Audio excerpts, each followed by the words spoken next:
Hello everyone, good morning. কেমন আছো তোমরা সবাই? আমি ভালো আছি। আমার ইউটিউব চ্যানেলে তোমাদের অনেক অনেক ওয়েলকাম জানাচ্ছি। চলো, আজকের দিনটা আমি সকাল থেকেই শুরু করছি। সকালবেলা মর্নিং ওয়াক করতে বেরিয়েছিলাম।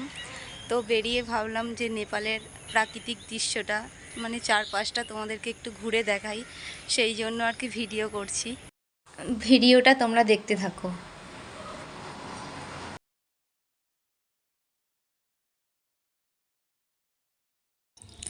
বাড়ি থেকে বেরিয়েছিলাম 5টার সময়। তো আধ ঘন্টা হাঁটাহাঁটি করার পর পাশেই চা বাগান, তো তাই ভাবলাম একটু চা বাগান যাওয়া যাক, ঘুরে আসবো।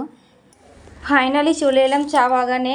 চলো তোমাদের সাথে আরও কিছু শেয়ার করব চা বাগানের দৃশ্য। নেপালের প্রাকৃতিক সৌন্দর্যের মধ্যে এক নম্বরে হলো এই চা বাগান। তো সকালের পরিবেশটা কি সুন্দর চা বাগানের।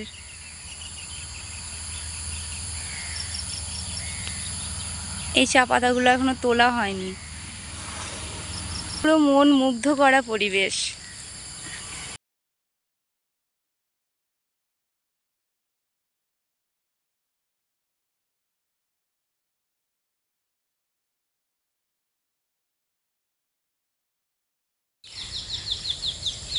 যত দূর যাচ্ছি তত দূর শুধু চা বাগান আর চা বাগান। আমি চায়ের পাতা তুলে ফটোর পোজ দিচ্ছিলাম।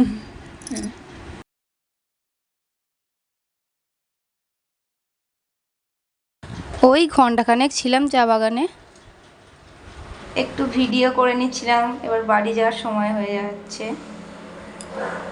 এই শান্ত সবুজ পরিবেশ ছেড়ে কিছুতেই যেতে মন চাইছিল না, কিন্তু বাড়িতে যেতেই হবে, সামনেই তো, আবার আসবো। চলো আমরা এবার বাড়ির উদ্দেশ্যে রওনা দিচ্ছি। আর তো থাকলে হবে না, রোদ উঠে গেছে। এবার বাড়ি যাচ্ছি আমরা।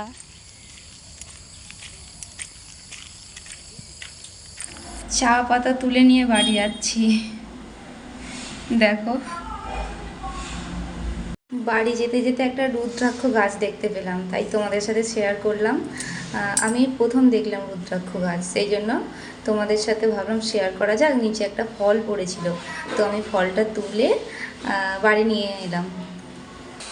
আমার সকালটা এইভাবেই কাটলো। আমার ভিডিওটা যদি তোমাদের ভালো লেগে থাকে, চ্যানেলটা সাবস্ক্রাইব করে পাশে থেকো।